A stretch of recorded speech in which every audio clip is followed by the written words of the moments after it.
नमस्कार मेरे प्यारे साथियों, मैं रीना आपके अपने चैनल डरावनी स्टोरी पर अपने एक रिश्तेदार के साथ घटी हुई बहुत ही भयानक घटना को लेकर के आई हूँ। दरअसल यह पूरी घटना मैं काफी समय पहले ही आपको सुनाना चाहती थी, लेकिन अब क्योंकि हमारी फैमिली भी बड़ी हो गई है और जो स्टोरी सुनाने का काम मैं कर रही हूँ वह अब सभी लोगों को पसंद आने लगा है। हमारे देश में जितने भी हाईवे और सड़कें होती हैं वह अक्सर गाँवों से ही होकर गुजरती हैं। तो उन गांव में भी कुछ ऐसी घटनाएं घटी होती हैं जिसकी वजह से कुछ भटकती आत्माएं सड़क पर घूमती रहती हैं। अक्सर ट्रक ड्राइवर्स का ऐसी आत्माओं से सामना भी हो जाता है और कई बार आप और हम जैसे साधारण लोगों को भी ऐसी ऐसी असाधारण चीजें नजर आ ही जाती हैं। तो आज की जो कहानी आप सुनने वाले हैं यह बात है तो करीब 15 बरस पुरानी, लेकिन उस घटना की दहशत से आज भी उस रिश्तेदार और उसके परिवार वाले सदमे में हैं। तो आइए सुनते हैं हम लोग यह हैरत अंगेज और दिल दहला देने वाली भयंकर दास्तान। रमेश बड़ी देर से आईने के आगे बाल संवार के खड़ा था। अभी वह एक कीमती हेयर ऑन ऑयल निकालकर अपने बालों में लगा ही रहा था कि उसका दोस्त राहुल बोल पड़ा, यार हद कर दी तूने, तो बाल संवारने में इतनी देर तो लड़कियां भी नहीं लगाती हैं। पिछले आधे घंटे से बस अपने बालों में कंघी ही किए जा रहा है तू, अब बस भी कर मेरे यार। रमेश ने बड़ी स्टाइल से अपने बालों में हाथ फेरते कहा, क्यों जल गया ना मेरे बालों की खूबसूरती देखकर? अरे इतने रेशमी और काले घने बाल हैं मेरे, तो फिर क्यों ना इनकी अच्छे से साज संभाल करूं? राहुल ने थोड़ा चिढ़ते हुए कहा। ओफो, ऐसा लग रहा है कि तू लड़की देखने नहीं बल्कि किसी फैशन शो में भाग लेने जा रहा है। अब अगर तूने बालों को कंघी करना बंद नहीं किया ना तो फिर मैं इसी वक्त यहाँ से चला जाऊंगा। फिर तू अकेले ही जाना अपने लिए लड़की देखने।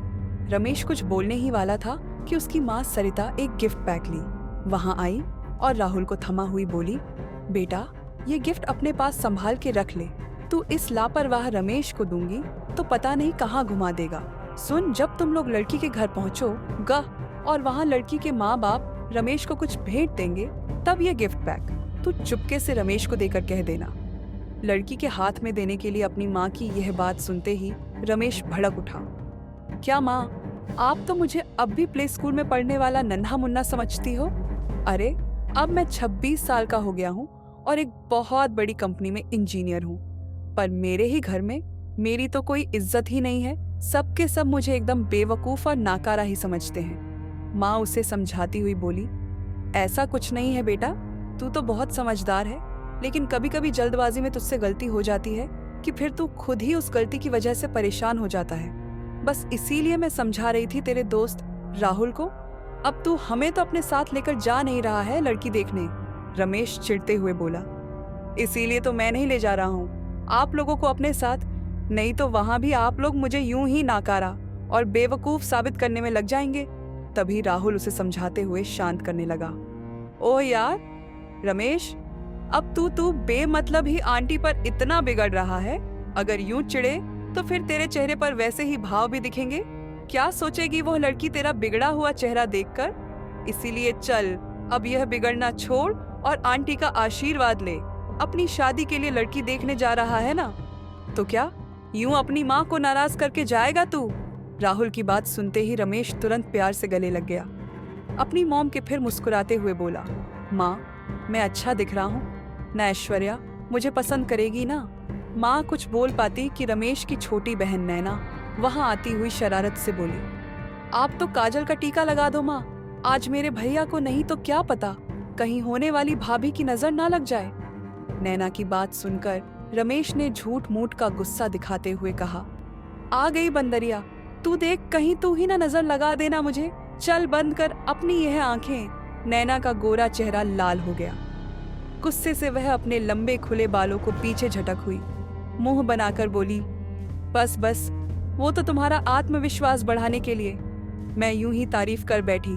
ज्यादा आसमान पर चढ़ने की जरूरत नहीं है। वो तो तुम साथ नहीं ले जा रहे हम लोगों को, नहीं तो वहां जाकर ऐसी पोल खोलती तुम्हारी कि सारी की सारी हीरोगिरी धरी की धरी रह जाती। सरिता ने हंसते हुए बड़े लाड से अपने बेटे रमेश को गले लगाते हुए कहा, मेरा बेटा तो सच में हीरो है, हीरो। इसीलिए तो मैंने इसके लिए अपनी सहेली की बेटी ऐश्वर्या को चुना है। इस शादी से बरसों पुरानी हमारी दोस्ती रिश्तेदारी में बदल जाएगी। नैना आंखें मटकाकर बोली, तो फिर हम क्यों नहीं जा रहे? भैया के साथ आपकी सहेली के यहाँ, माँ ने रमेश के सिर पर प्यार से हाथ फेरते हुए कहा। अरे मैं और तेरे पापा तो पिछले हफ्ते ही जाकर देख और पसंद कर आए हैं। ऐश्वर्या को तब तेरी परीक्षा चल रही थी, इसीलिए नहीं लेकर गए थे तुझे अपने साथ। अब तो बस रमेश और ऐश्वर्या को मिलना देखना है, एक दूजे को। अगर बात बन गई तो फिर इस रविवार हम सब लोग वहां जाकर शगुन कराएंगे, तब देख लेना तू भी जी भर कर अपनी होने वाली भाभी को। नैना बोली, ओह, इसका मतलब कि अभी 1 सप्ताह लगेगा मुझे और अपनी होने वाली भाभी से मिलने के लिए आप लोग एक भी फोटो तक नहीं लाए। ऐश्वर्या भाभी का नहीं तो कम से कम मैं फोटो में ही देख लेती उनको, माँ ने धीरे से कहा। फोटो तो हम लोग जानबूझकर ही नहीं लाए थे, इस रमेश ने ही तो कहा था कि उसे अपनी होने वाली बीवी को पहले प्रत्यक्ष देखना है। राहुल बोला, अरे अब हम लोग ऐश्वर्या के ढेरों ढेर फोटो खींच ले आएंगे, फिर देख लेना जी भर के। तभी रमेश ने घड़ी देखते हुए कहा, ओह कितनी देर हो गई है, हमें आधा दिन तो यहीं ढल गया। दिल्ली से अभी देहरादून पहुंचने में घंटों लग जाएंगे। ऊपर से कहीं बारिश हो गई तो फिर पहाड़ी रास्ते में गाड़ी चलाना बहुत मुश्किल हो जाएगा। सरिता ने तुरंत अपने नौकर रामकृष्ण को बुलवाकर रमेश और राहुल का सामान गाड़ी में रखवाया और आरती करके दोनों को तिलक लगाकर विदा किया। साथ ही रमेश को एक मोबाइल फोन पकड़ा हुए नसीहत दी कि वे लोग गाड़ी धीमी चलाएंगे और अगर रास्ते में कहीं भी रुके तो वहां से फोन जरूर करेंगे। रमेश और राहुल ने हामी भरी और गाड़ी जैसे ही आगे बढ़ी कि तभी जाने कहां से एक बड़ी सी काली बिल्ली अचानक ही गाड़ी के सामने चली आई। उस काली बिल्ली को देखते ही एकदम से रमेश ने गाड़ी को ब्रेक लगाया और फिर उस बिल्ली को रास्ते से भगाने के लिए वह जोर जोर से हॉर्न, लेकिन वह काली बिल्ली तो अपनी जगह से हिली तक नहीं, बस अपनी पूंछ हिलाती हुई म्याऊ म्याऊ करती वहीं सड़क पर ही गाड़ी के बिल्कुल सामने एकदम जमकर बैठी रही। रमेश झल्ला हुए अब गाड़ी से नीचे उतरा और उस बिल्ली के पास जाके उसे वहां से भगाने की कोशिश करने लगा। इतने में घर के दरवाजे पर खड़ी रमेश की माँ और बहन भी भागती हुई रमेश के पास पहुंची। माँ ने जैसे ही गाड़ी के ठीक सामने बैठी उस बड़ी सी काली बिल्ली को देखा तो वह घबरा के बोली, हे भगवान, ये तो बड़ा ही अपशगुन हो गया। गाड़ी के रास्ते में अचानक ही यह मनहूस काली बिल्ली कहाँ से चली आई। तब तक नैना भी वहां आंख सहमी आवाज में बोली, भैया ये तो सचमुच ही बड़ा बुरा शगुन है, मेरी बात मानिए तो आज आप देहरादून जाने का प्लान कैंसिल ही कर दीजिए। रमेश ने चिढ़ते हुए कहा, अरे ये कैसी अनपढ़ गंवार जैसी बातें कर रही है तू, एक मामूली सी काली बिल्ली की वजह से मैं अपना प्लान कैंसिल नहीं कर सकता। रमेश ने आगे बढ़कर एक झटके से बिल्ली को पैर मार के दूर फेंका और फिर अपनी गाड़ी में बैठ के वह और राहुल वहां से तेजी से आगे बढ़ गए। जल्दी ही रमेश की गाड़ी हाईवे पर स्पीड से भागने लगी। शादी के लिए लड़की देखने के ख्याल से रमेश का दिल एकदम मस्ती से भर गया था। कोई 3-4 घंटे बाद रमेश ने गाड़ी एक होटल के पास रोकते हुए कहा, चल यार थोड़ा कुछ नाश्ता वगैरह कर फिर आगे बढ़ते हैं, थोड़ी थकान सी हो रही है। अब दोनों गाड़ी पार्क कर अंदर आकर बैठ गए और मनपसंद स्नैक्स और कोल्ड ड्रिंक मंगवाकर आराम से बातों में खो गए।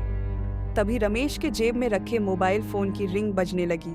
रमेश ने कॉल रिसीव करते हुए झुंझला के कहा, हेलो ओ माँ, अभी तो कुछ घंटे पहले ही हम लोग निकले ही हैं, अभी तो हम बस दिल्ली से ही बाहर आ पाए हैं और आप कॉल करने लगी। माँ ने परेशान स्वर में कहा, बस ज्यादा चिढ़ मत, मैं बोल रही थी कि रात होने पर ड्राइव मत करना, गाड़ी रुक जाना कहीं किसी होटल में। एक तो उस काली बिल्ली की वजह से मेरा दिल बहुत ज्यादा घबराया हुआ है। रमेश बोला, मुझे इतनी तो समझ है ना माँ, मैं कर लूंगा सब मैनेज, जैसे भी सिचुएशन आएगी। तभी राहुल उठते हुए बोला, चल यार अब शाम ढलने वाली है, चला जाए फिर से ढल। शाम के साथ दोनों गाड़ी में बैठ के फिर देहरादून की तरफ चल पड़े। मौसम ने अचानक करवट ली और आसमान काले काले बादलों से भर गया। गाड़ी अब राहुल चला रहा था और उसके बगल में बैठा रमेश मौसम की मस्ती में खोया था कि अचानक ही उसकी नजर सामने पड़ी और वह जोर से चिल्लाया, राहुल गाड़ी रोक। जल्दी से राहुल ने हड़बड़ा कर ब्रेक लगाया और बोला, क्या यार तू तो मुझे मार ही डालेगा, एक दिन क्या हुआ, आखिर जो गाड़ी रुकवा। ये रमेश ने रोड के किनारे इशारा किया और उतर पड़ा। गाड़ी से उसके पीछे पीछे राहुल भी गाड़ी से उतर के आ गया।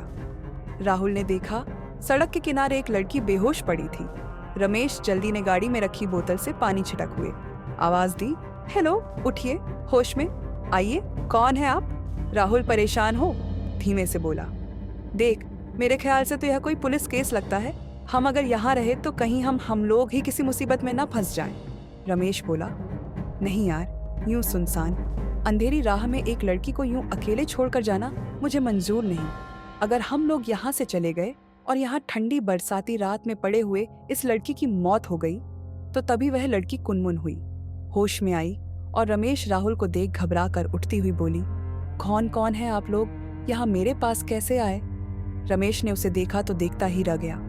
लाल रंग की कीमती शिफॉन साड़ी में लिपटा उसका अपूर्व सौंदर्य उस घने अंधेरे में भी मानो बिजली की तरह दमक रहा था। उसके घुंघराले लंबे बाल उड़ते हुए उसके चेहरे के इर्द गिर्द भंबरों की तरह मंडरा रहे थे। बड़ी बड़ी गहरे सागर सी आंखों में कई सवाल तैर रहे थे। रमेश को खामोश देख वह लड़की फिर चिल्लाई, बोलते क्यों नहीं? आप लोग कौन हो?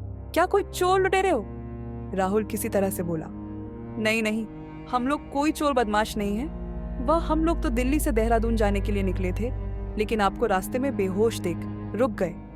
वह लड़की अब थोड़ी नर्म पड़ती हुई बोली, ओह, मुझे माफ कीजिए, पर आप लोगों को ऐसे अचानक देख के मुझे लगा कि कहीं आप लोग भी उन बदमाश लड़कों के ग्रुप से तो नहीं जो मुझे अकेली देख मेरे पीछे पड़ गए थे। मैं अपनी गाड़ी में मसूरी जा रही थी, अचानक ही गाड़ी खराब हो गई। मैं उतरकर गाड़ी ठीक करने की कोशिश कर ही रही थी। कुछ बदमाश लड़के आधम के जिप्सी में, मैं उनके डर से अपनी गाड़ी छोड़कर तेजी से भागी और यहाँ आते ही एक पत्थर से ठोकर लगने से मैं गिरी और बेहोश हो गई। इसी बीच मेरा मोबाइल भी ना जाने कहाँ खो गया। रमेश ने नरम लहजे में कहा, ओह, आपको यदि ऐतराज ना हो तो आप हमारे साथ चल सकती हैं, हम देहरादून जा रहे हैं। लड़की थोड़ी देर सो में गुम हो गई तो राहुल बोल पड़ा, आप परेशान ना हो, अगर नहीं जाना है तो कोई बात नहीं, हम लोग चले जाते हैं यहाँ से। वह लड़की जल्दी से बोली, आप प्लीज बुरा ना मानिए और इस तरह से इस सुनसान जगह पर मुझे अकेली छोड़कर मत जाइए, मैं चलती हूँ आप लोगों के साथ। राहुल ड्राइविंग करने लगा और रमेश उसकी साइड में बैठ गया। वह अनजान लड़की पीछे की सीट पर बैठ गई।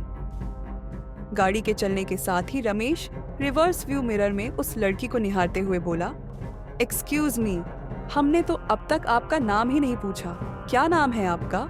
लड़की बड़ी ही दिलकश मुस्कान के साथ बोली, मोहिनी, मेरा नाम मोहिनी है। रमेश ने तारीफ करते हुए कहा, वाह, आपका नाम तो बहुत ही सुंदर है, बिल्कुल आपकी ही तरह किसी का भी मन मोह सकती है आपकी सुंदरता। तभी राहुल सोचते हुए बोल पड़ा, लेकिन मोहिनी जी, आप यूं अकेले इतनी दूर सफर पर निकल पड़ी थी, कोई खास वजह? मोहिनी प्यारी सी मुस्कान के साथ बोली, पहले तो आप यह जीना लगाएं, मेरे नाम के साथ बहुत अजीब लगता है मुझे। आप लोग सिर्फ मोहिनी कह बुलाइए ना, वैसे भी मैं बहुत छोटी हूँ आप दोनों से। राहुल हंसते हुए बोला, ठीक है तो बताइए मोहिनी, आप क्यों जा रही थी? इस खराब मौसम में अकेली इतनी दूर? मोहिनी के चेहरे पर अचानक घाम की परछाइयां उमड़ पड़ी। वह दूख स्वर में बोली, अकेले कौन सफर करना चाहता है? मैं भी अपनी आंटी और अंकल के साथ ही मसूरी जाने वाली थी, जहां मेरे मम्मी पापा रहते हैं। दरअसल परसों मेरे पापा का जन्मदिन है, हम लोग उसी के लिए जा रहे थे, पर अचानक ही अंकल को कंपनी का जरूरी काम आ गया और वह आज सवेरे ही आंटी के साथ कानपुर के लिए निकल गए। बस फिर इसीलिए मैं अकेली ही चल पड़ी सफर पर, लेकिन रास्ते में ही पता नहीं कैसे गाड़ी खराब हो गई और मैं मुसीबत में फंस गई। राहुल और रमेश दोनों ही बड़ी गंभीरता से उसकी बातें सुन रहे थे, या कहे कि खो से गए थे उसकी मीठी मीठी बातों में। तभी मोहिनी अपनी मोहक आवाज में बोली, आपने मुझसे तो पूछ लिया, पर आप लोग देहरादून क्या घूमने जा रहे हैं? राहुल हंसते हुए बोला, घूमने नहीं, हम तो एक बड़े ही खास काम से जा रहे हैं वहाँ। तभी उसकी बात काटते हुए रमेश बीच में ही बोला, जी, वह हमें घूमने फिरने का बड़ा शौक है, तो बस देहरादून की सुंदर वादियों में कुछ समय बिताने जा रहे हैं। राहुल ने रमेश को थोड़ा हैरत से देखा कि लड़की देखने जाने वाली बात क्यों छुपाई। उसने मोहिनी से अब तक रात बहुत गहरा चुकी थी और मौसम भी तूफानी हो रहा था, बारिश की धार तेज होती जा रही थी। राहुल बोला, अब ऐसे खराब मौसम में और वह भी इतनी रात को गाड़ी ड्राइव करना ठीक नहीं रहेगा। अगले पर एक छोटा सा होटल है, मेरा ख्याल है हम आज की रात वहीं रुक जाते हैं, कल सुबह फिर तैयार होकर आगे बढ़ेंगे। क्यों ठीक रहेगा ना होटल में रात गुजारना? रमेश ने मोहिनी की ओर देखते हुए उससे पूछा। क्या ख्याल है आपका, आज रात रुक जाए? होटल में? मोहिनी ने सहमति जताई। ओ दरअसल मैं तो खुद ही ये बात कहना चाहती थी। सुबह से सफर करते हुए मुझे भी बहुत थकान सी हो गई है। कुछ ही देर में होटल सूर्य का बोर्ड दिखते ही राहुल ने गाड़ी रोड से उतार कर होटल की ओर मोड़ दी।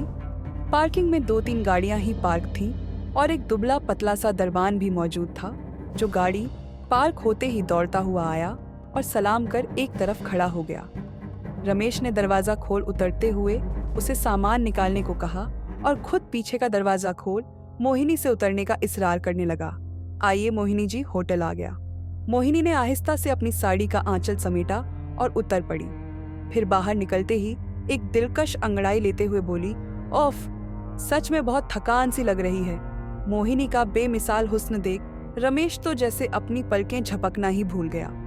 तभी पीछे से राहुल ने उसकी पीठ पर हाथ मारते हुए कहा, अब क्या रात भर यहीं खड़े रहने का इरादा है तेरा?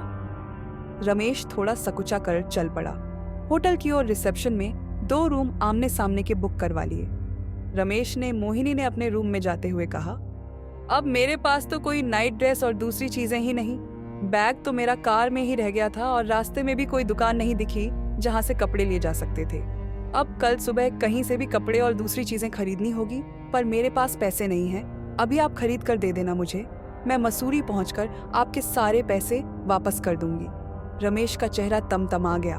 वह कुछ गुस्से से बोला, अगर आप यूं परायेपन की बातें करेंगी तो फिर कल हमारे साथ आप आना ही मत। मोहिनी ने तुरंत बड़े प्यार से सॉरी कहा और अपने रूम के अंदर चली गई। रमेश के पास एक्स्ट्रा टूथब्रश और नाइट ड्रेस रखे थे, तो उसने सोचा कि इनसे आज रात की प्रॉब्लम तो सॉल्व हो ही जाएगी मोहिनी की, और वह चल पड़ा। मोहिनी के रूम की ओर रमेश ने दरवाजे पर लगी डोर बेल दबानी चाही तो देखा कि दरवाजा खुला हुआ ही था। वह मोहिनी को पुकारते हुए अंदर चला गया, पर मोहिनी कमरे में नहीं दिखाई दी। रमेश असमंजस में पड़ा, बाहर आया और इधर उधर खोजने लगा। मोहिनी को तभी उसकी नजर कॉर्नर में ऊपर जाती सीढ़ियों पर पड़ी, तो वह फिर मोहिनी को ढूंढते हुए सीढ़ियां चढ़ते हुए ऊपर टेरेस पर जा पहुंचा। बारिश अब रुक चुकी थी, लेकिन बादलों की घनी चादर में चांद छुप गया था। तेज तूफानी हवाएं चल रही थी। ढेरों सूखे पेड़ों से गिर के टेरेस पर उड़ रहे थे। कुछ पल वहां खड़े रहने के बाद रमेश वहां से वापस जाने ही वाला था कि तभी अचानक ही उसे टेरेस की मुंडेर पर खड़ी मोहिनी दिखाई दे गई। मोहिनी को यूं छत की मुंडेर पर खड़ी देख के रमेश का कलेजा कांप उठा। मोहिनी बिल्कुल मुंडेर के किनारे पर खड़ी थी। तेज हवाओं में उसके खुले हुए लंबे बाल और साड़ी का आंचल लहरा रहा था। घबराए रमेश ने पूरी ताकत से आवाज लगाई, मोहिनी, क्या कर रही हो? तुम छत की मुंडेर पर नीचे उतरो, जल्दी से, नहीं तो तेज हवा के झोंके से नीचे गिर जाओगी। अपनी बात कह। रमेश फिर तेजी से मोहिनी की तरफ लपका, लेकिन जैसे ही रमेश मोहिनी के पास पहुंचा कि मोहिनी ने एकदम से उसे पलट कर देखा। उसकी बड़ी बड़ी आंखें लाल अंगारों की तरह दहक रही थी और रक्तिम सुंदर होठों पर इतनी भयानक मुस्कान थी कि रमेश एकदम हक्का बक्का सा अपनी जगह पर जैसे जम सा गया। शोक के मारे उसके गले से कोई आवाज तक नहीं निकल पा रही थी। तभी अचानक ही उसके कंधे पर हाथ मारते हुए राहुल वहां टेरेस पर आकर बोला, इस भयानक मौसम में यूं टेरेस पर क्या कर रहा है भाई? क्या छत से कूदकर जान देने का इरादा है? रमेश बुरी तरह चौंक कर राहुल को देखने लगा कि राहुल भी सहम गया। फिर वह घबराई आवाज में बोला, क्या हुआ दोस्त, सब ठीक तो है ना? तू ऐसे क्यों घूर रहा है मुझे? रमेश अब किसी तरह अटक हुए बोला, वो वहां पर। मोहिनी राहुल हाथ लहराते हुए बोला, अरे मोहिनी ने ही तो मुझे भेजा है तुझे तलाशने को। वह अभी रूम में आई थी कि अगर हमारे पास एक्स्ट्रा टूथब्रश और रात में पहनने लायक कुछ कपड़े हो तो उसे दे दें क्या? रमेश चीख पड़ा, मोहिनी तो यहाँ टेरेस की मुंडेर पर खड़ी है, वह देख उधर एकदम किनारे पर खड़ी है वो। तभी पीछे से मोहिनी की आवाज आई, ओ तुम दोनों यहाँ टेरेस पर क्या कर रहे हो? जल्दी नीचे चलो और डिनर का ऑर्डर करो, भूख लग रही है अब तो बहुत। रमेश पलटा तो आश्चर्य से आंखें फैल गईं। उसकी टेरेस के एंट्रेंस गेट पर मोहिनी खड़ी थी। हैरान रमेश अपनी आंखें मसलते हुए बोला, तुम कैसे अचानक ही यहाँ मेरे पीछे आकर खड़ी हो गई? मोहिनी एकदम खिलखिलाकर हंस पड़ी। सने टेरेस में जैसे सैकड़ों घुंघरू बजने लगे। फिर वह बोली, क्या हुआ? रमेश जी इस कदर हैरान परेशान क्यों हो रहे हैं? डिनर के लिए ही तो कहा है मैंने आपको। राहुल ने रमेश का हाथ पकड़कर खींचते हुए कहा, चल अब नीचे बहुत हवा खाली यहाँ पर, तूने अब जरा नीचे चलकर डिनर किया जाए। रमेश जैसे कठपुतली की तरह चल पड़ा। उसका दिल दिमाग अब भी उसी दृश्य पर अटका था जब मुंडेर पर खड़ी मोहिनी ने पलटकर उसे अंगारे बरसाती आंख से देखा था। सीढ़ी उतरते रमेश ने एकदम से आगे चल रही मोहिनी को आवाज दी, मोहिनी रुको, 1 मिनट कुछ पूछना है तुमसे। मोहिनी एकदम से रुक गई और रमेश के पास आती हुई बोली, क्या बात है, बहुत ज्यादा परेशान लग रहे हो तुम तो।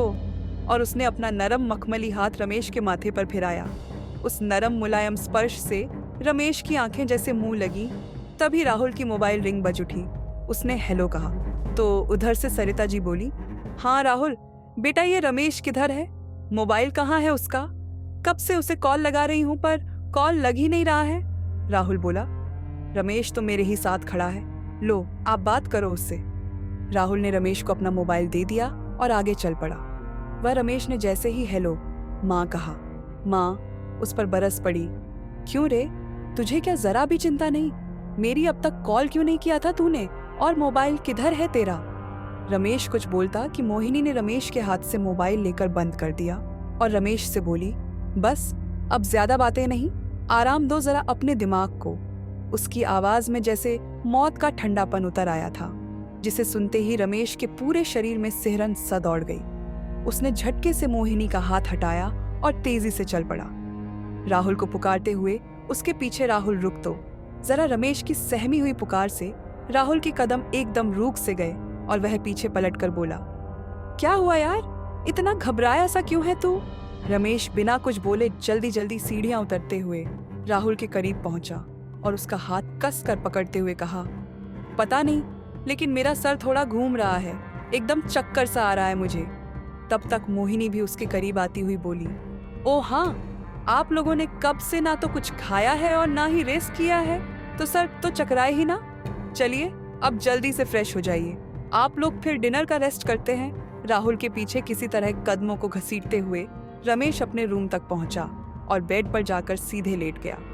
राहुल ने टोका, यार अब यूं आराम से क्यों पड़ा हुआ है, चल जल्दी से मुंह हाथ धो ले, फिर डिनर करते हैं। कितनी रात हो गई है, रमेश ने अनमने ढंग से कहा। जा पहले तू रेडी हो जा, तब तक मैं लेटता हूँ। कुछ देर और उसने आंखें बंद कर ली। राहुल टोबल लेकर वॉशरूम में चला गया। करीब 10 मिनट बीते होंगे कि रमेश को रूम में आहट सुनाई दी तो वह आंखें खोलते हुए बोला, ओह राहुल आ गया तू। पर अपनी आंखें खोलते ही रमेश बेतहाशा चीखने लगा, क्योंकि उसके बिल्कुल ऊपर एकदम करीब मोहिनी झुकी हुई थी। उसके घुंघराले स्याह बाल नीचे लटक रहे थे और लाल लाल आंखों में वशियार लिए वह अपने होठों पर जीभ फेर रही थी। रमेश को लगा कि वह अब बस किसी भी पल उसका खून पीने वाली है। रमेश की चीख से बेपरवाह मोहिनी और भी खूनी नजरों से घूरने लगी। तभी वॉशरूम का दरवाजा खुला और राहुल टवेल पहने ही हड़बड़ा हुए बाहर निकला।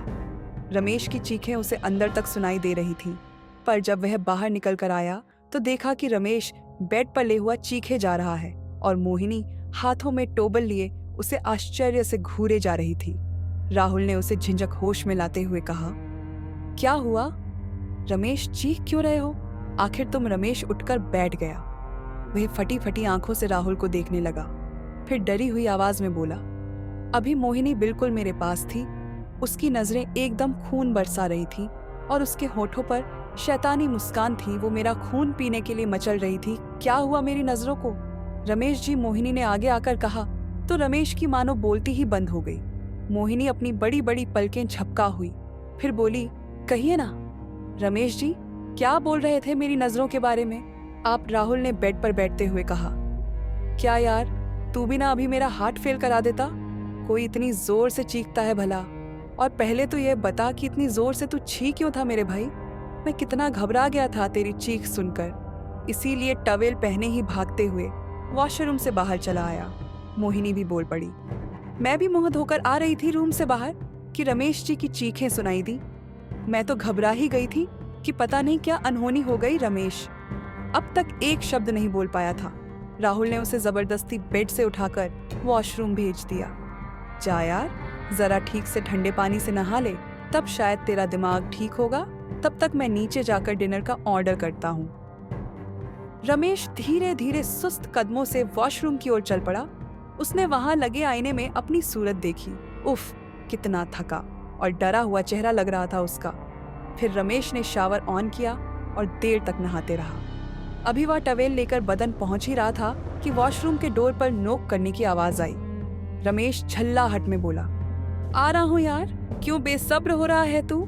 और उसने टोवल लपेटकर दरवाजा खोल दिया, पर वॉशरूम के बाहर उसे कोई नजर नहीं आया। तभी रमेश की निगाह सामने फर्श पर गई।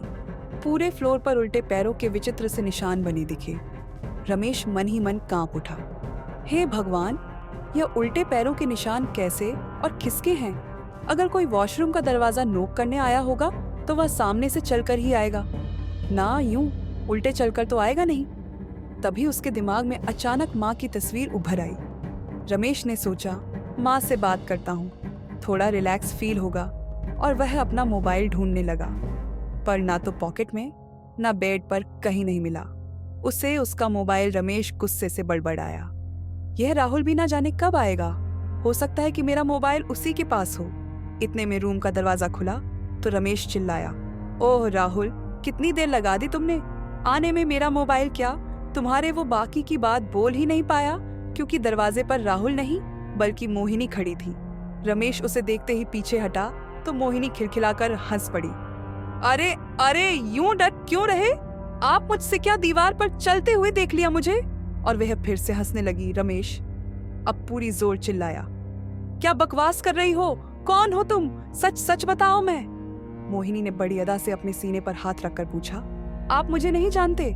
मोहिनी हूं मैं, मोहिनी। और वह फिर बड़े जोर से कहकहा लगाकर हंसने लगी।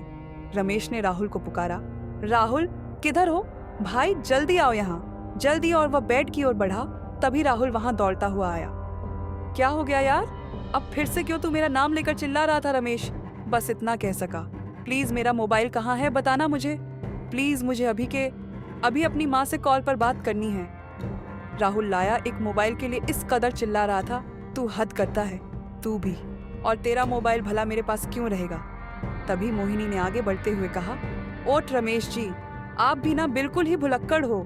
जब हम टेरेस से उतर रहे थे तो आपने ही तो मुझे अपना मोबाइल ऑफ करके दे दिया था। यह लीजिए आपका मोबाइल। और उसने नीर की ओर मोबाइल बढ़ाया। रमेश की हिम्मत नहीं हुई कि वे मोहिनी के हाथ से मोबाइल ले ले, इसलिए बस धीरे से कहा, ओके, तुम मोबाइल को बेड पर रख दो। राहुल बड़ी हैरत से घूर रहा था। रमेश को फिर बोला, चलो पहले चलकर डिनर कर लें, हम डाइनिंग हॉल में डिनर लग गया है। वैसे भी अब इतनी रात गए किसी को कॉल करना ठीक नहीं, सो रहे होंगे सब घर में। मोहिनी आगे आगे चल रही थी। सीढ़ियां उतरते हुए रमेश और राहुल उसके पीछे चल रहे थे। राहुल डिनर के बारे में बता रहा था, पर रमेश का पूरा ध्यान सिर्फ और सिर्फ मोहिनी के पैरों की ओर लगा था, जिसमें उसने बड़े ही खूबसूरत ब्लैक हाई हील शूज पहन रखे थे। राहुल ने उसके कंधे पर मारते हुए शरारत से कहा, इतना क्या देख रहा है तू? मोहिनी जी के शूज की तरफ लगता है कुछ ज्यादा ही पसंद आ गए हैं तुझे। यह लेडीज शूज। मोहिनी पीछे पलटकर हंसती हुई बोली, शूज नहीं राहुल जी, ये मेरे पैरों के बारे में सोच रहे हैं शायद कि वह उल्टे हैं या सीधे। क्यों, सच कहा ना मैंने रमेश जी। राहुल भी हंसते हुए बोला, उल्टे पैर वो तो डायन या चुड़ैल के होते हैं जी, आप तो अप्सरा हो, अप्सरा, स्वर्ग से उतरी अप्सरा। तब तक डाइनिंग हॉल आ गया और वह तीनों कॉर्नर की एक बड़ी सी टेबल के इर्द गिर्द बैठ गए। कुछ ही देर में वेटर उन्हें उनका ऑर्डर किया हुआ डिनर सर्व करने लगा। रमेश ने गिलास उठाया और पानी पी हुए मोहिनी के बारे में सोचने लगा, कौन है ये? आखिर तभी उसे ख्याल आया और उसने अपने हाथ से पानी से भरा जग जानबूझकर मोहिनी की तरफ ऐसे गिरा दिया कि उसके शूज पूरी तरह से गीले हो गए। ओह, ये क्या है? मेरे तो शूज बुरी तरह से भीग गए। बड़बड़ आती हुई मोहिनी उठ खड़ी हो गई। राहुल ने उसे टिश्यू पेपर देते हुए कहा, आप जल्दी से अपने शूज निकालकर पैरों को पोंछ लीजिए, नहीं तो इस मौसम में भीगे शूज भी पहने रहने से सर्दी लग जाएगी आपको। मोहिनी ने कहा, ओके, लाइए नैपकिन। और दूसरी टेबल के पास जाकर वह वहां रखी चेयर पर बैठकर अपने शूज निकालने लगी। रमेश का दिल तेजी से धड़कने लगा। वह टकटकी लगाए उधर ही देख रहा था।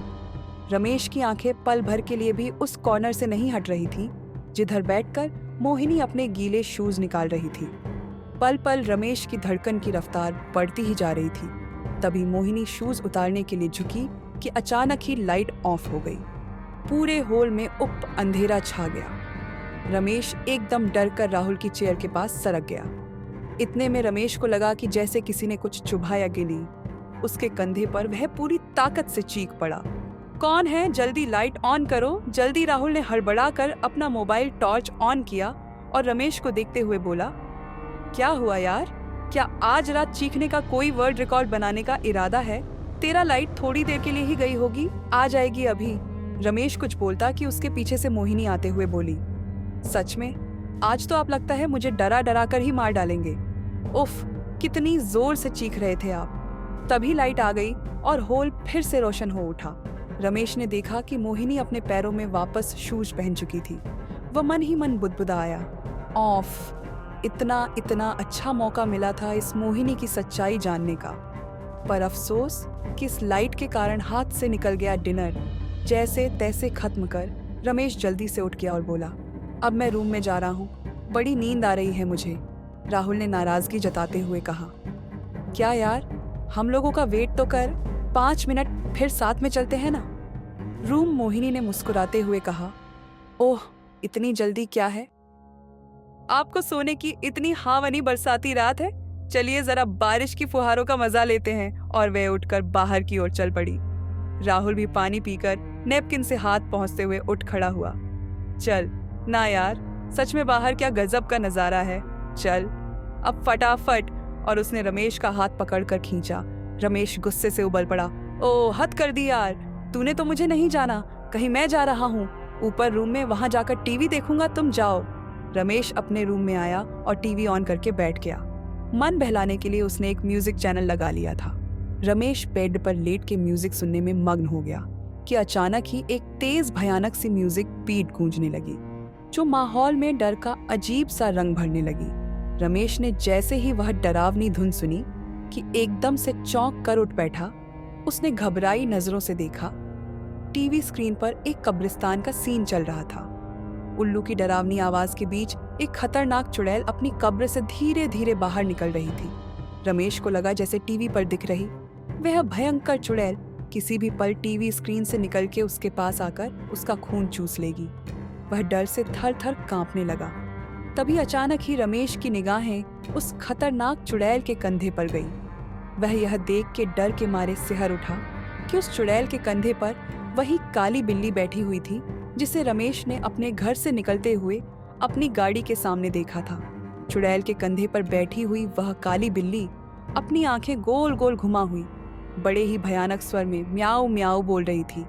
चुड़ैल की लाल खून टपका आंखें और भयानक चेहरा देख और उस काली बिल्ली की भयानक आवाज सुन के तो रमेश की रही सही हिम्मत भी जवाब दे गई और डर से थरथरा हुए टीवी बंद करने के लिए बेड पर पड़ा रिमोट उठाने लगा। लेकिन जैसे ही रमेश ने टीवी बंद करने के लिए रिमोट उठाया कि इतने में टीवी स्क्रीन पर दिख रही वह महाभयंकर चुड़ैल एकदम से हु चिल्लाती हुई सीधे टीवी से निकल के रमेश पर झपट पड़ी। उस चुड़ैल ने रमेश की गर्दन पकड़ ली। उसकी भयंकर हंसी से रमेश के कान सुन्न हो रहे थे। रमेश ने पूरी ताकत लगाकर चुड़ैल को जोर से धक्का दिया तो वह खुद ही उलट के नीचे फर्श पर गिर पड़ा और उसके फर्श पर गिरते ही काली बिल्ली लपक के रमेश के सीने पर सवार हो गई और अपनी लप्पल पाती जीभ निकाल के रमेश को चाटने लगी। रमेश जोर से चिल्लाया, आ बचाओ बचाओ मुझे। इतने में रूम का दरवाजा खुला और राहुल भागते हुए रूम में आया।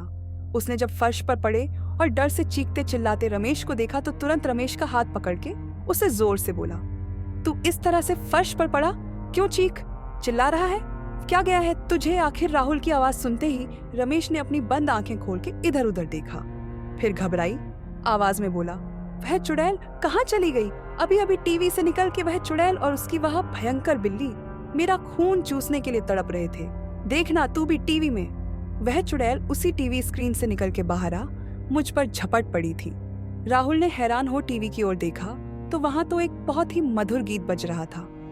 राहुल ने मन में सोचा कि शायद रमेश पर किसी बात को लेकर बहुत बुरा असर पड़ा है, इसीलिए फिर राहुल ने रमेश के लिए पीने का पानी लेने के लिए टेबल के पास गया।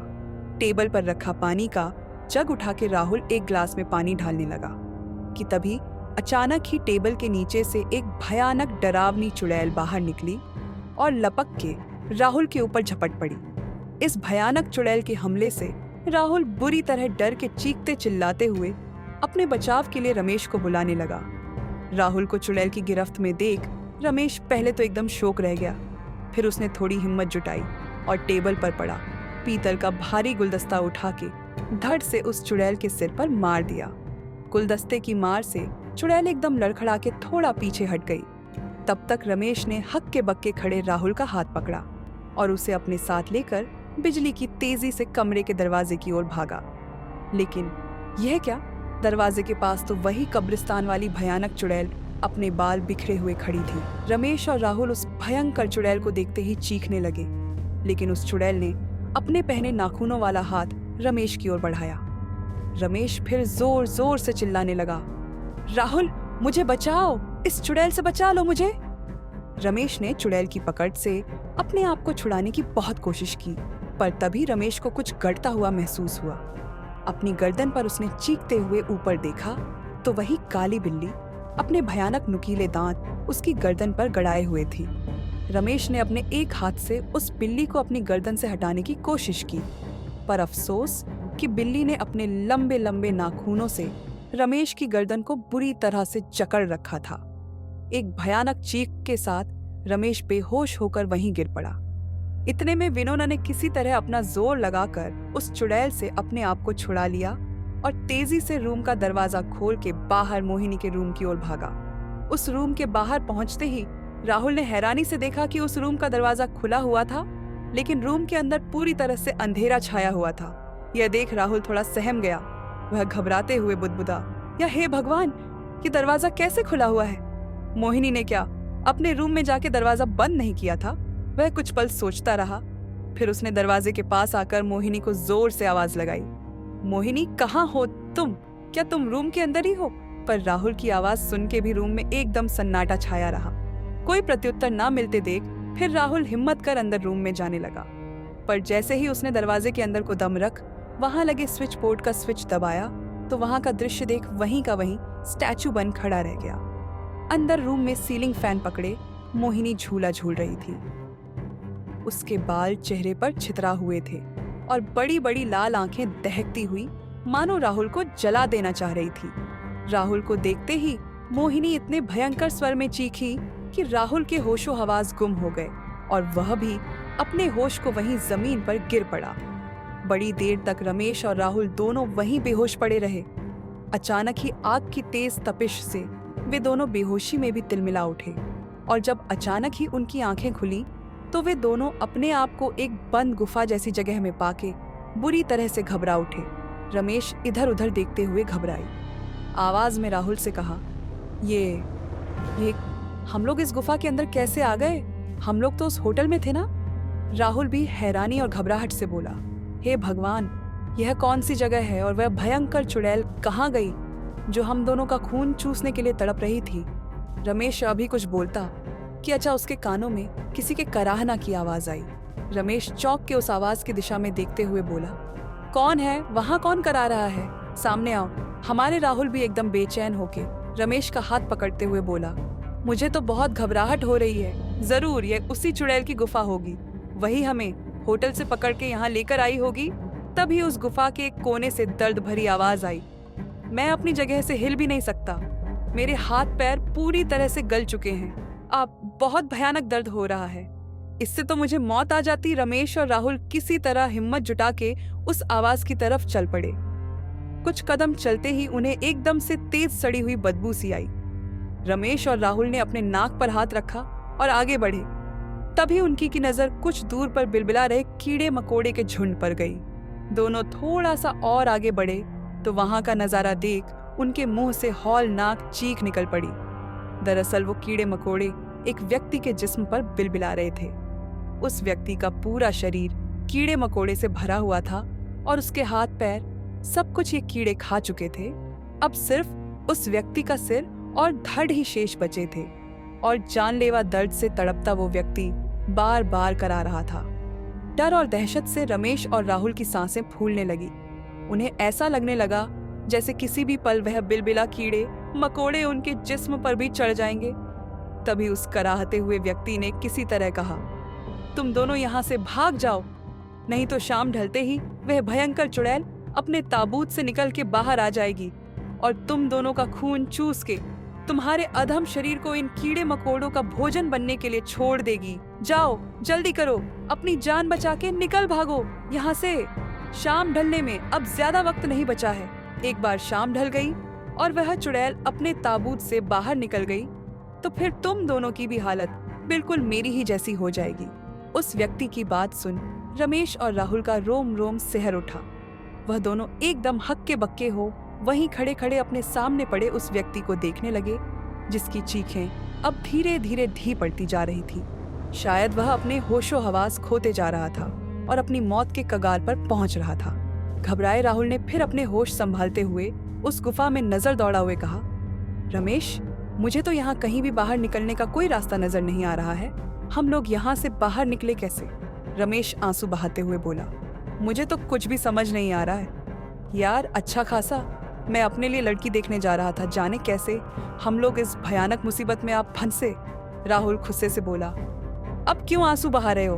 तुमने ही तो रास्ते में गाड़ी रोक के उस चुड़ैल मोहिनी को अपनी गाड़ी में लिफ्ट दी थी ना। तुम उस चुड़ैल को गाड़ी में बैठा और ना आज हमारी ये हालत होती। तुम पर ही उस चुड़ैल के रूप का जादू चढ़ गया था। पागल हो गए थे तुम तो उसके पीछे। रमेश अपने आंसू पहुंचते हुए बोला, मेरा क्या दोष? उस चुड़ैल ने अपने जादू से मेरे दिमाग को अपने बस में कर लिया था। अब जो हो गया उसे भूल के यहाँ से बाहर निकलने की सोचो। मैं इतनी दर्दनाक मौत नहीं मरना चाहता। राहुल ने अब अपने आसपास देखा तो उसे सामने ही एक अजीब सी टूटी फूटी सी एक पत्थर की मूर्ति बनी हुई दिखाई दी। उस मूर्ति को देख राहुल थोड़ा हैरत से बोला, ये अजीब सी मूर्ति यहाँ पर कैसे किसकी मूर्ति हो सकती है? कुछ समझ ही नहीं आ रहा है। दिखने में तो थोड़ी थोड़ी उल्लू जैसी लग रही है। रमेश भी हैरानी से आगे बढ़कर आया और उस मूर्ति को नजदीक से देखने लगा, लेकिन तभी जाने कैसे उसका एक हाथ उस मूर्ति के ऊपर पड़ा और उसके हाथ रखते ही वह मूर्ति एकदम से जमीन में ढेस गई। रमेश और राहुल दोनों चौक के पीछे हटे और उस ओर हैरत से देखने लगे जहां जमीन ढस गई थी। जमीन ढसते ही उस जगह पर एक बंद ताबूत रखा हुआ नजर आने लगा।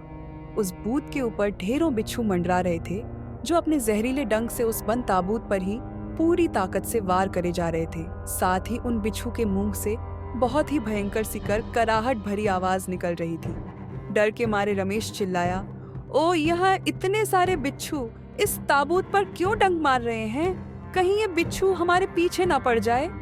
राहुल भी घबराई आवाज में कहने लगा, तुम इन बिच्छू को छोड़ो और उस ताबूत को गौर से देखो। मुझे तो लगता है कि यह वही ताबूत है जिसके बारे में वह बेचारा व्यक्ति कराहते हुए बता रहा था। रमेश अब बुरी तरह से सहमते हुए बोला, तो क्या इस ताबूत में वह भयंकर चुड़ैल बंद है? हे भगवान, तब तो हमें यहाँ से फौरन दूर भाग जाना चाहिए, नहीं तो ताबूत से बाहर निकलते ही वह चुड़ैल हमारा खून पी जाएगी। हम इस गुफा में आ तो गए हैं, लेकिन पता नहीं अब यहाँ से वापस बचकर जा पाएंगे या नहीं। राहुल तुरंत बोला, तुम क्यों ऐसी हताशा भरी बातें कर रहे हो? हम यहाँ से जरूर वापस जाएंगे, और वह भी सही सलामत। अब रमेश की भी थोड़ी हिम्मत बंध गई। हाँ, तुम ठीक कह रहे हो, हमें इतनी आसानी से अपनी मौत के आगे हार नहीं मारनी चाहिए। अगर हम हिम्मत से काम ले तो शायद इस गुफा से बाहर निकल सकते हैं। बस एक बार गुफा से निकलने का रास्ता नजर आ जाए। राहुल एकदम बेचैन हो इधर उधर देखने लगा, लेकिन कहीं ना तो कोई खिड़की दरवाजा दिखाई दिया और ना ही कोई छोटा सा सुराख तक नजर आया। अचानक ही राहुल की निगाह नीचे पड़े ताबूत की ओर गई और वह यह देख के एकदम शौक हो गया कि उस ताबूत के बिल्कुल पास ही नीचे की तरफ एक दरार से हल्के उजाले की किरण सी गुफा के अंदर आ रही है। डरते डरते राहुल ने थोड़ा नीचे झुक के देखा तो उसे समझ आ गया कि इस गुफा से बाहर जाने का रास्ता इसी ताबूत के नीचे से है। लेकिन जब राहुल ने यह बात रमेश को बताई तो वह घबरा के बोला, क्या इस ताबूत के नीचे से रास्ता है यहाँ से बाहर जाने का? ओह, अब तो हम यहाँ से कभी भी नहीं निकल सकेंगे। हम इतने सारे बिच्छू का मुकाबला नहीं कर सकते, और कुछ ही देर में जैसे ही शाम ढल जाएगी कि इस ताबूत के अंदर से वह भयंकर चुड़ैल बाहर निकल आएगी। फिर तो हमारी हर उम्मीद ही उस चुड़ैल के खूनी पंजों के नीचे आकर खत्म हो जाएगी। राहुल ने रमेश को हिम्मत बंधाई फिर कुछ देर सोचने के बाद उसने अपनी जेब से माचिस निकाली और साथ ही अपनी शर्ट उतार के रमेश को पकड़ा दी। रमेश की समझ में कुछ नहीं आ रहा था कि राहुल क्या करने की सोच रहा है। तभी राहुल ने माचिस से एक तीली निकाल के जलाई और रमेश के हाथ में रखी अपनी शर्ट के एक कोने में आग लगा दी। जल्द ही पूरी शर्ट सुलगने लगी। जैसे ही शर्ट ने आग पकड़ी कि राहुल चिल्ला आया, रमेश शर्ट को नीचे रखे उस ताबूत के ऊपर फेंक दे और पीछे हट जा। रमेश ने हड़बड़ा के आग की लपट मारती उस शर्ट को जल्दी से नीचे रखे ताबूत पर फेंक दिया।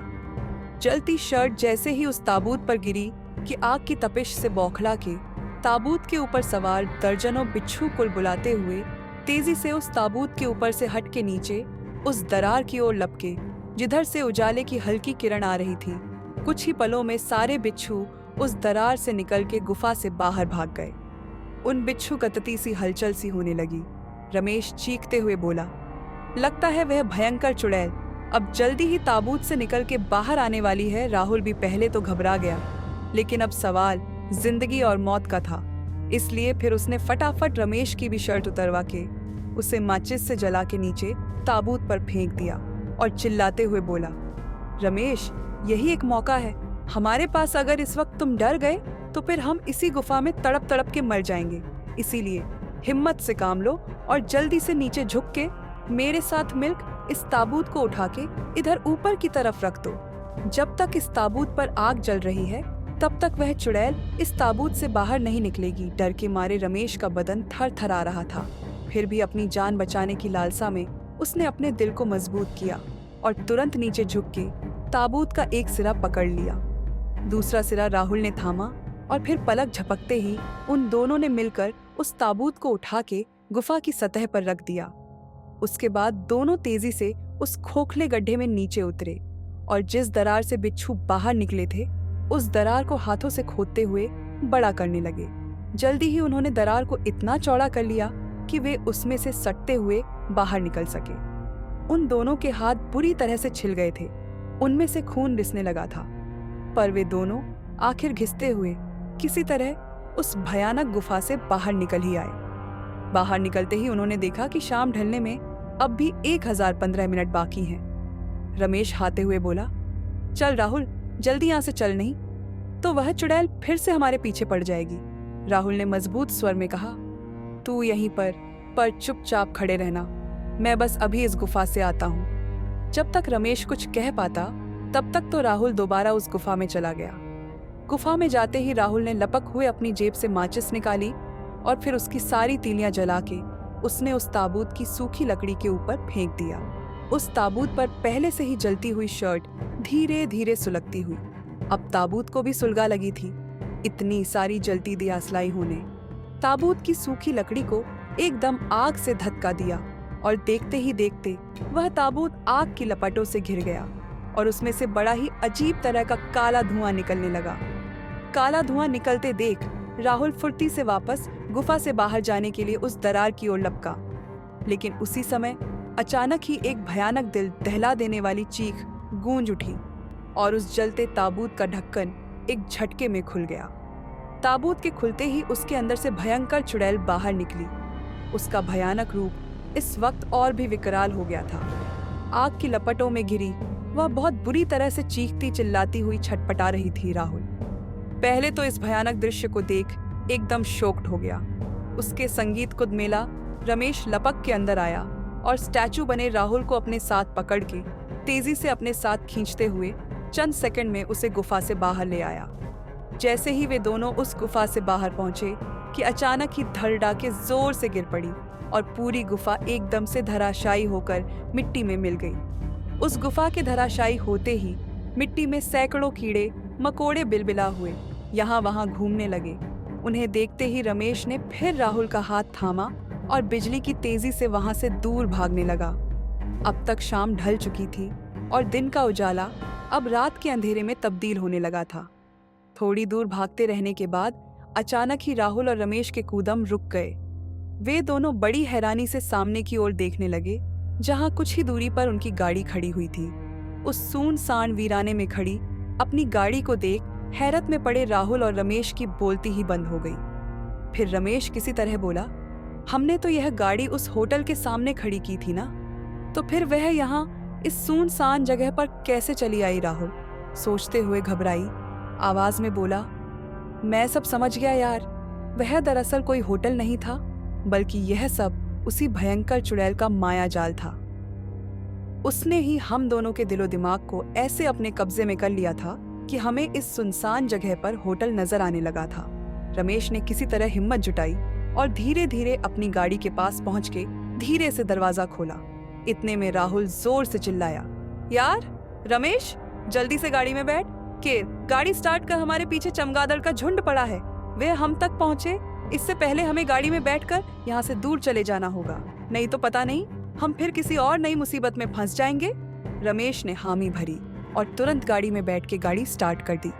तब तक राहुल भी उसकी बगल में बैठ गया और फिर अगले ही पल उनकी गाड़ी वहां से तेजी से भागने लगी। उनकी गाड़ी के पीछे पीछे चमगादड़ की फौज भी उड़ते हुए चली आ रही थी। रमेश ने अब गाड़ी फुल स्पीड में दौड़ाई और जल्दी ही उनकी गाड़ी मेन हाईवे के पास आ पहुंची। वहां पहुंचते ही उनके पीछे चला आ रहा चमगादड़ का झूठ अब जाने कहां गायब हो गया। राहुल और रमेश ने सुकून की सांस ली और फिर थोड़ा आगे जाकर एक जगह गाड़ी रोक के थोड़ा सुस्ताने लगे। तभी वहां उन्हें किसी गाड़ी के पास के आने की आहट सुनाई दी, तो वे दोनों चौंक के उधर देखने लगे। एक बेहद कमजोर सा आदमी अपनी लाठी टेकता हुआ उनकी गाड़ी के पास आकर खड़ा हुआ। तो रमेश ने खिड़की का कांच नीचे करके उससे पूछा, यहाँ इस सुनसान जगह पर क्या कर रहे हैं? आप अगर कहीं जाना हो तो मैं आपको अपनी गाड़ी से छोड़ दूंगा। कमजोर आदमी ने सहमी आवाज में कहा, मुझे कहीं नहीं जाना है बेटा, मैं तो तुम्हें चेतावनी देने आया हूँ। इस जगह से फौरन दूर चले जाओ, ये इलाका बहुत खतरनाक है। यहाँ पर जो भी मुसाफिर आते जाते हैं उनको इस इलाके में रहने वाली भयंकर चुड़ैल किसी तरह छल से अपनी गुफा में ले जाती है और फिर उनका खून चूस के धीरे धीरे उन्हें तड़पा के मारती है। राहुल हैरत से बोला, तो आप यहाँ क्या कर रहे हो? क्या आपको चुड़ैल का कोई डर नहीं है? कमजोर आदमी फीसी हंसी हंस हुए बोला, अब मुझे क्या डर लगेगा? मुझे तो 5 बरस पहले ही वह चुड़ैल खून चूस के मार चुकी है। मैं तो मर गया, पर अब कोशिश करता हूँ कि कोई और उस चुड़ैल की गिरफ्त में ना आ पाए। जाओ, अब जल्दी जाओ, नहीं तो किसी भी पल वह चुड़ैल और उसकी साथी वह काली बिल्ली यहाँ आ जाएंगी। फिर तुम दोनों नहीं बच पाओगे, उसके हाथों से मार डालेगी वह तुम्हें। रमेश अब बोला, फिक्र मत कीजिए, अब वो चुड़ैल किसी को नहीं मार सकेगी, क्योंकि जिस ताबूत में वह बंद थी उस ताबूत को हमने जला दिया है। रमेश की बात सुनते ही वह आदमी एकदम खुशी से जोर जोर से हंसने लगा। फिर उसने अपने हाथ की लाठी एक तरफ फेंकते हुए कहा, वह दुष्ट चुड़ैल दरअसल मेरी ही बीवी थी। शादी के बाद मुझे जल्दी ही पता चल गया था कि वह काली ताकतों की पूजा करती है और तरह तरह के तंत्र मंत्र करती है जिससे उसे ढेर सारी सिद्धियां मिल जाएं। लेकिन एक रात जब वो एक महाशक्तिशाली तंत्र की साधना कर रही थी तो अचानक ही उस तंत्र का प्रभाव उलट के मेरी बीवी को ही लग गया और वह औरत से एक भयानक चुड़ैल में बदल गई। उसके बाद सबसे पहले उसने मेरा खून चूसा और मुझे मार के इसी जगह की जमीन में दफन कर दिया। फिर मैं तड़पती रूह बनके उससे बदला लेने और उसे मारने की योजना बनाने लगा। ऐसे ही एक अमावस की रात को मैंने बड़ी चालाकी से एक प्रेत के साथ मिलकर उसे किसी तरह एक लकड़ी के ताबूत में बंद किया और एक गुफा में ले जाकर रख दिया। लेकिन वह चुड़ैल फिर भी हर रात उस ताबूत से बाहर निकल आती थी और किसी न किसी युवक को अपने जाल में फंसा के उनका खून चूस लेती थी। जैसे ही वह 100 युवकों का खून चूस लेती, फिर इतनी शक्तिशाली हो जाती कि उसे ना तो फिर ताबूत में बंद किया जा सकता था और ना ही मारा जा सकता था। तुम दोनों ने आज उस चुड़ैल का खात्मा करके मुझ पर बहुत उपकार किया है। अब तुम दोनों जाओ यहाँ से जल्दी और फिर कभी भी रात को इधर से मत गुजरना। राहुल और रमेश ने हामी भरी और देखते ही देखते वह आदमी हवा में ही गायब हो गया। रमेश और राहुल फिर सारी रात गाड़ी चलाते रहे और सुबह सवेरे ही अपने घर पहुंच आए। जब वे दोनों गाड़ी से नीचे उतरे तो उनकी हालत देख पहले तो उनके परिवार वाले एकदम घबरा गए। फिर जब राहुल ने सारी आपबीती उन्हें सुनाई तो माँ भावुक हो बोली, आज तो देवी मैया ने ही मेरे बच्चों की रक्षा की है। तुम दोनों के जाते ही मैंने देवी माँ के चरणों में घी के 21 दीपक जला के रखे थे और तब से ही तुम्हारी सलामती के लिए उपवास रखा हुआ है। नैना भी अपने भाई को सही सलामत लौटा देख बहुत खुश हो गई। फिर उन्होंने सोच समझ के ऐश्वर्या और उसके मम्मी पापा को ही यहाँ आने के लिए कॉल कर दिया।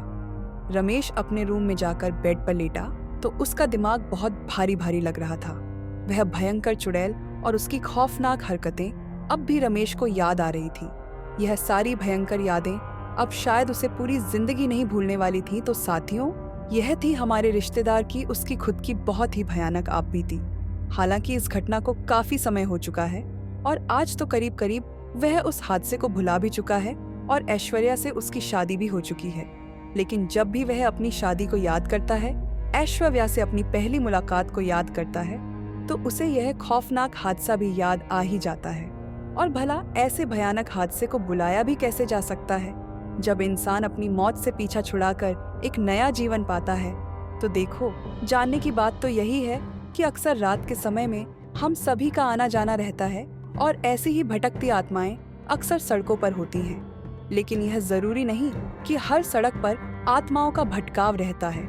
कहीं इस चक्कर में आप कुछ ऐसा ना कर जाएं कि किसी की मदद ही ना कर पाए। कहीं कोई वास्तव में कोई बाइक सवार हो जो एक्सीडेंट हो गया हो और वह सड़क पर बेहोश पड़ा हो, या किसी का कार का कोई एक्सीडेंट हो गया हो और वह मदद के लिए सड़कों पर हाथाजोड़ी कर रहा हो, और कहीं आप उसको चुड़ैल या भूत समझकर उनकी मदद ही ना करें।